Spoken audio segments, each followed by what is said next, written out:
I think the first building in this area before there was a town was Christ Church. And that was supposedly, there have been 4 churches on that site. It's Christ Church is on Talbot Street. First one supposedly was built in 1672. And the earliest public record of this area was about a horse race. So there you go. The reason Christ Church was built where it was because our roads were the rivers and creeks. And it was, Miles River had a big deep creek that came almost all the way up to the church. And then there was Back Creek. So people could sail to church, tie up their boats, and walk to church. And the early settlers were very often bound to serve, or indentured in other words, or they were convicts that were sent here just to get rid of them. And so they were sent here to settle, and people would buy up their services. And in fact, there was an embargo in 1775 where the locals had an embargo against any English shipping because the American Revolution was starting. An English ship from a trading company sailed into the harbor. He thought he could do it, and they boarded the ship and said absolutely no cargo can go, but there's no law against the convicts and the indentured servants coming. So they were allowed to come ashore. Uh-oh. So this James Braddock, who was one of the trading company employees, couldn't really do any trading, so he started buying up land. And in 1778, he put together a town plan, and this museum is on the town square that he created. Did we actually fool the British here? Well, I'm afraid I'm one of the spoil sports. They didn't really talk too much about lanterns in the trees until about 1890 or so. There's a possibility that they might have thrown that around verbally at the time of 1813 when the battle happened. But the battle started at 4 o'clock in the morning, and it was over by 10 o'clock that morning. So I kind of doubt it. I see. But, you know, the town loves that story, and stories are very important.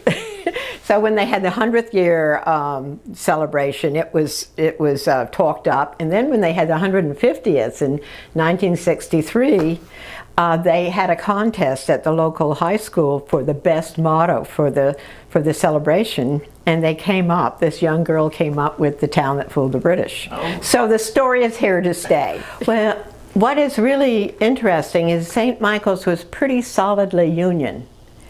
And there was one person, Mr. Sparks, who was very much of a Southern sympathizer, and the story is his house was burned down because of it. Every once in a while this would happen.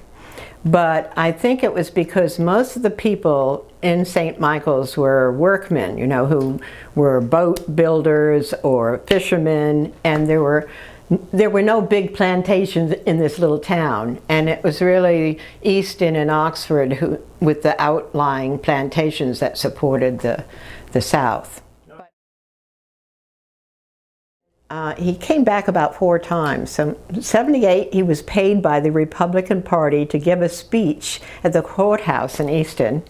He went to the 2 African-American churches in Easton and gave a speech. And then he went and looked for his grandmother's house, which was no longer there.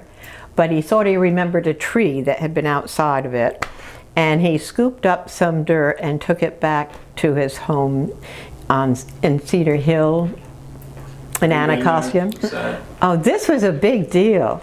You know, he had just been appointed U.S. Marshal of Washington, D.C.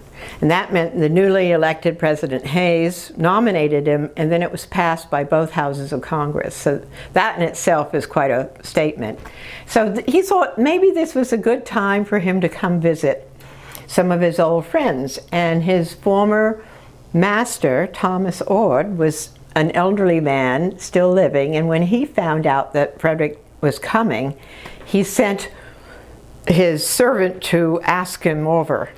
And he was living on the corner of Cherry Street and Locust Street, and Frederick Douglass had taken a steamboat to Navy Point, walked up Mill Street, and he was surrounded by the townspeople. They all knew about this visit.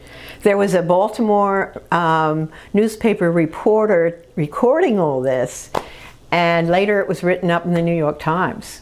So they all followed him. He was a very dapper man, 6'1", and he kind of towered over all these people. And he said in his memoirs that it was amazing how many people seemed to know him.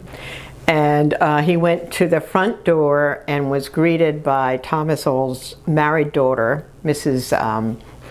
Bruff, and her husband, and then taken upstairs to Thomas's bedroom, because he was now in his 80s and very ill. So it was, Frederick wrote about it. People were peeking in the windows trying to hear and everything, and they had about a 20-minute talk, and Thomas Ord said, "I knew you were too smart to stay a slave."